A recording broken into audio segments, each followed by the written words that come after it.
أعوذ بالله من الشيطان الرجيم. بسم الله الرحمن الرحيم. وَإِذْ قَتَلْتُمْ نَفْسًا فَادَّارَأْتُمْ فِيهَا وَاللَّهُ مُخْرِجٌ مَا كُنْتُمْ تَكْتُمُونَ۔ اور اے یہودیو، یاد کرو جب تم نے ایک شخص کو قتل کیا، پھر ایک دوسرے پر اس کے قتل کا الزام لگانے لگے، اور جو تم چھپاتے تھے اللہ نے اسے ظاہر کرنا تھا، یعنی اصل قاتل کا پتہ چلنا تھا۔ بنی اسرائیل میں عامیل نامی ایک مالدار تھا، اس کے چچا زاد بھائی نے لالچ میں آ کر اسے قتل کر دیا اور دوسری بستی کے دروازے پر اسے ڈال دیا۔ وہاں کے لوگوں نے حضرت موسیٰ علیہ السلام سے درخواست کی کہ آپ دعا فرمائیں، اللہ تعالی حقیقت حال ظاہر فرمائیں۔ اس پر حکم صادر ہوا کہ ایک گائے ذبح کر کے اس کا کوئی حصہ مقتول کو ماریں، وہ زندہ ہو کر قاتل کا بتا دے گا۔ واضح رہے کہ اس سورت کا نام سورہ بقرہ ہے، اور بقرہ گائے کو کہتے ہیں۔ کون سا وہ خوش نصیب نوجوان تھا جس کی یہ گائے تھی، اور وہ اپنی والدہ کا کتنا فرما بردار تھا۔ رکوع کے اختتام پر اسے سماعت کیجیے۔ فَقُلْنَا اضْرِبُوهُ بِبَعْضِهَا كَذَلِكَ يُحْيِي اللَّهُ الْمَوْتَى وَيُرِيكُمْ آيَاتِهِ لَعَلَّكُمْ تَعْقِلُونَ۔ تو ہم نے فرمایا اس مردہ شخص کو اس گائے کا ایک ٹکڑا مارو تو وہ زندہ ہو کر اپنے قاتل کا نام بتا دے گا۔ اسی طرح اللہ قیامت کے دن مردے زندہ فرمائے گا، اور وہ تمہیں اس دنیا میں اپنی نشانیاں دکھاتا ہے تاکہ تم سمجھو۔ ثم قست قلوبكم من بعد ذلك فهي كالحجارة أو أشد قسوة فإن من الحجارة لما يتفجر منه الأنهار وإن منها لما يشقق فيخرج منه الماء وَإِنَّ مِنْهَا لَمَا يَهْبِطُ مِنْ خَشْيَةِ اللَّهِ وَمَا اللَّهُ بِغَافِلٍ عَمَّا تَعْمَلُونَ۔ پھر اس کے بعد تمہارے دل سخت ہو گئے، یعنی اس قدر عظیم نشانیاں دیکھنے کے بعد بھی تم نے عبرت حاصل نہ کی، تو وہ دل سختی میں پتھروں کی طرح ہیں، بلکہ ان سے بھی زیادہ سخت۔ اور بے شک پتھروں میں سے کچھ پتھر ایسے ہیں جن سے نہریں بہہ نکلتی ہیں، اور کچھ ایسے ہیں جو پھٹ جاتے ہیں تو ان سے پانی نکلتا ہے، اور کچھ پتھر وہ ہیں جو اللہ کے خوف سے گر پڑتے ہیں، اور اللہ تمہارے کاموں سے بے خبر نہیں۔ پتھروں کو خوف الہی ہوتا ہے اور وہ تسبیح بھی کرتے ہیں۔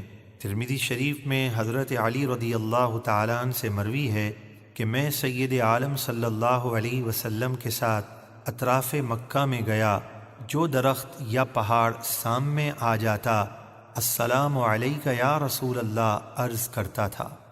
أفتطمعون أن يؤمنوا لكم وقد كان فريق منهم يسمعون كلام الله ثم يحرفونه من بعد ما عقلوه وهم يعلمون۔ تو اے مسلمانوں، کیا تمہیں یہودیوں سے یہ توقع ہے کہ وہ تمہارے کہنے پر ایمان لے آئیں گے، حالانکہ ان کا ایک گروہ ایسا تھا جو اللہ کا کلام سنتا تھا، پھر اسے سمجھنے کے بعد جان بوجھ کر بدل دیتا تھا۔ وَإِذَا لَقُوا الَّذِينَ آمَنُوا قَالُوا آمَنَّا وَإِذَا خَلَا بَعْضُهُمْ إِلَى بَعْضٍ قَالُوا أَتُحَدِّثُونَهُم بِمَا فَتَحَ اللَّهُ عَلَيْكُمْ لِيُحَاجُّوكُم بِهِ عِندَ رَبِّكُمْ أَفَلَا تَعْقِلُونَ۔ اور جب وہ یہودی جو منافق ہیں مسلمانوں سے ملتے ہیں تو کہتے ہیں ہم بھی ایمان لائے، بے شک محمد صلی اللہ علیہ وآلہ وسلم سچے نبی ہیں۔ اور جب وہ تنہائی میں ایک دوسرے سے ملتے ہیں تو ان کے سردار ان سے کہتے ہیں کیا تم مسلمانوں کو وہ باتیں بتاتے ہو جو اللہ نے تم پر ظاہر کیں تاکہ وہ اسے تمہارے رب کے سامنے قیامت کے دن تمہارے خلاف دلیل بنائیں؟ کیا تم عقل نہیں رکھتے؟ اولا يعلمون ان اللہ يعلم ما يسرون وما يعلنون، کیا وہ نہیں جانتے کہ اللہ جانتا ہے جو کچھ وہ چھپاتے ہیں اور جو کچھ ظاہر کرتے ہیں؟ ومنهم أميون لا يعلمون الكتاب إلا أماني وإن هم إلا يظنون، اور ان یہودیوں میں سے بعض ان پڑھ جاہل ہیں جو زبانی پڑھ لینے کے سوا اللہ کی کتاب توریت کا کچھ علم نہیں رکھتے، اور وہ صرف اپنے وہم و گمان میں پڑے ہوئے ہیں۔ فويل للذين يكتبون الكتاب بأيديهم ثم يقولون هذا من عند الله ليشتروا به ثمنا قليلا فويل لهم مما كتبت أيديهم وويل لهم مما يكسبون۔ تو بڑی خرابی ہے ان لوگوں کے لیے جو اللہ کی کتاب میں من گھڑت باتیں اپنے ہاتھوں سے لکھیں پھر کہہ دیں یہ اللہ کی طرف سے ہے تاکہ اس کے بدلے تھوڑی سی قیمت حاصل کر لیں۔ یہودی علماء دنیا داروں کے کہنے پر توریت کے احکام بدل دیتے تاکہ ان سے دنیا کی ذلیل دولت حاصل کر سکیں، تو ان کے لیے ہلاکت ہے ان کے ہاتھوں کے لکھے ہوئے کی وجہ سے، اور ان کی اس کمائی کے سبب ان کے لیے خرابی ہے۔ وقالوا لن تمسنا النار إلا أياما معدودة قل اتخذتم عند الله عهدا فلن يخلف الله عهده أم تقولون على الله ما لا تعلمون۔ اور یہودی بولے ہمیں گنتی کے چند دنوں کے علاوہ آگ ہرگز نہیں چھوئے گی۔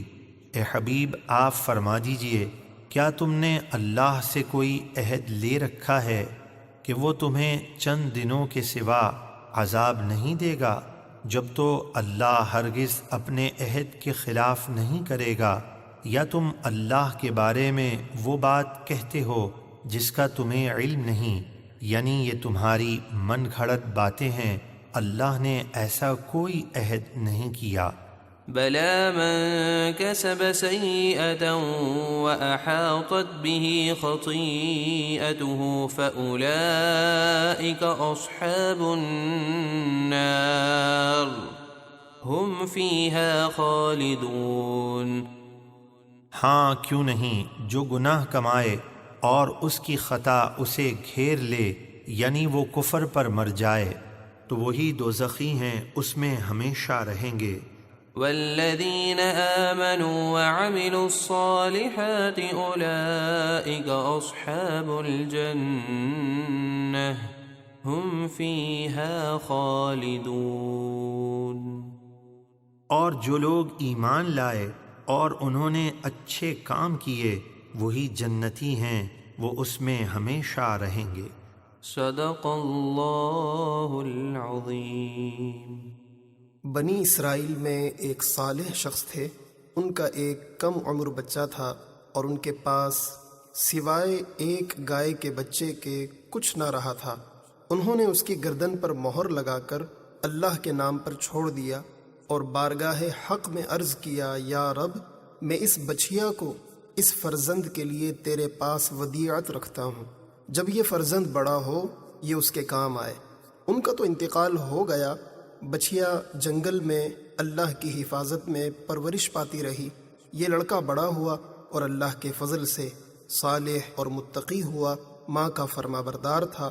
ایک دن اس کی والدہ نے کہا، اے نور نظر، تیرے باپ نے تیرے لیے فلاں جنگل میں خدا کے نام ایک بچیا چھوڑ دی ہے، وہ اب جوان ہو گئی، اس کو جنگل سے لا اور اللہ سے دعا کر کہ وہ تجھے عطا فرمائے۔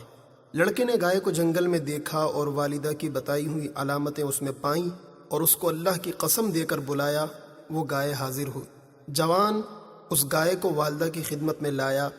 والدہ نے بازار میں لے جا کر 3 دینار پر فروخت کرنے کا حکم دیا اور یہ شرط کی کہ سودا ہونے پر پھر اس کی اجازت حاصل کی جائے۔ اس زمانے میں گائے کی قیمت 3 دینار ہی تھی۔ جوان جب اس گائے کو بازار میں لایا تو ایک فرشتہ خریدار کی صورت میں آیا اور اس نے گائے کی قیمت 6 دینار لگا دی، مگر اس شرط سے کہ جوان والدہ کی اجازت کا پابند نہ ہو۔ جوان نے یہ منظور نہ کیا اور والدہ سے تمام قصہ کہا۔ اس کی والدہ نے 6 دینار قیمت منظور کرنے کی تو اجازت دی، مگر بیچنے سے پہلے پھر دوبارہ اپنی مرضی دریافت کرنے کی شرط کی۔ جوان پھر بازار میں آیا۔ اس مرتبہ فرشتے نے 12 دینار قیمت لگائی اور کہا کہ والدہ کی اجازت پر موقوف نہ رکھو۔ جوان نے نہ مانا اور والدہ کو اطلاع دی۔ وہ صاحب فراست سمجھ گئی کہ یہ خریدار نہیں کوئی فرشتہ ہے جو آزمائش کے لیے آتا ہے۔ بیٹے سے کہا کہ اب کی مرتبہ اس خریدار سے یہ کہنا کہ آپ ہمیں اس گائے کے فروخت کرنے کا حکم دیتے ہیں یا نہیں۔ لڑکے نے یہی کہا۔ فرشتے نے جواب دیا کہ ابھی اس کو روکے رہو، جب بنی اسرائیل خریدنے آئیں تو اس کی قیمت یہ مقرر کرنا کہ اس کی کھال میں سونا بھر دیا جائے۔ جوان گائے کو گھر لایا اور جب بنی اسرائیل جستجو کرتے ہوئے اس کے مکان پر پہنچے تو یہی قیمت طے کی اور حضرت موسیٰ علیہ السلام کی ضمانت پر وہ گائے بنی اسرائیل کے سپرد کر دی۔ اس واقعے سے ہمیں کئی مسائل معلوم ہوتے ہیں۔ ایک یہ جو اپنے اہل و عیال کو اللہ کے سپرد کرے، اللہ تعالی اس کی ایسی عمدہ پرورش فرماتا ہے۔ دوسرا، جو اپنا مال اللہ کے بھروسے پر اس کی امانت میں دے، اللہ اس میں برکت عطا فرماتا ہے۔ تیسرا، والدین کی فرما برداری اللہ تبارک و تعالی کو پسند ہے۔ چوتھا، غیبی فیض قربانی و خیرات کرنے سے حاصل ہوتا ہے۔ پانچواں، راہ خدا میں نفیس مال دینا چاہیے۔ چھٹا، گائے کی قربانی افضل ہے۔